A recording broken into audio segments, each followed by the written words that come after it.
कहानी का शीर्षक है पति न हो तो पत्नी की क्या होती है स्थिति। यह एक सच्ची घटना पर आधारित कहानी है। एक अच्छी फैमिली थी। सूरज को अच्छी नौकरी थी। घर में खुशी का माहौल था। बबलू था सूरज और मधु का बेटा। उसका पहला जन्मदिन था। सूरज बड़े खुशी से बेटे के बर्थडे के लिए केक लेने के लिए बाजार गया। टाइम गुजरता गया। वह घर लौटा ही नहीं। आई तो उसकी डेड बॉडी।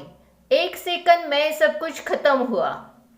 फैमिली की खुशियां अब मिट्टी में मिल गई। सूरज के जाने के बाद मधु पर घर की जिम्मेदारी आ गई। बड़े मेहनत से जो भी मिला वह कुछ भी काम करके मधु ने बेटे को बड़ा किया, सिखाया, कर्जा निकाल के बेटे को पढ़ाया। बेटा शहर में नौकरी को गया। देखिए दोस्तों आगे क्या होता है। वो नौकरी को जाने के बाद शहर के लड़के के साथ उसकी शादी हुई। दोनों मल्टीनेशनल कंपनी में जॉब को थे। बबलू ने अब अपनी माँ मधु को शहर बुला लिया। सब ठीक चल रहा था। बहू भी अच्छी थी। लेकिन बबलू की माँ को बीमारी ने घेर लिया। दमा हुआ। दिन भर बेटा और बहू जॉब पर रहते थे। लेकिन जॉब से आने के बाद रोज की वही बात, सास की खांसी, बीमारी। बहू एक दिन अपने पति को बोली, देखो पति को क्या बोलती है बहू, जी मुझसे अब सहा नहीं जाता। तुम्हारी माँ की यह बीमारी ठीक नहीं है। एक तो आपकी माँ घर में रहेगी या नहीं तो मैं रहूंगी। बबलू पत्नी को बोला, मेरी माँ ने मेरे पिता के बाद मुझे बड़ा किया। बहुत हाल सहन किए मेरी माँ ने। मैं ऐसा नहीं कर सकता। तो फिर अभी आगे पत्नी क्या बोलती है देखिए। पत्नी बोली, ठीक है फिर मैं घर छोड़कर जाती हूँ। बबलू ने सोचा पत्नी चली गई तो मेरे बेटों का क्या होगा। फिर बबलू ने माँ को तीर्थ यात्रा को घूमने का बहाना बनाया। और देखिए बबलू आगे क्या करता है और अनजान जगह ले गया। मधु को सब समझ आया कि बेटा मुझे कहीं छोड़ने वाला है।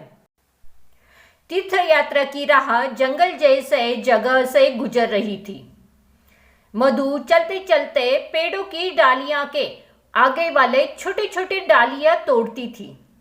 और देखिए दोस्तों ये डालियां जो तोड़ती थी छोटी छोटी, वो क्या कर रही थी आगे, और उसे नीचे जमीन पर गिराकर बेटे के पीछे पीछे वो चल रही थी।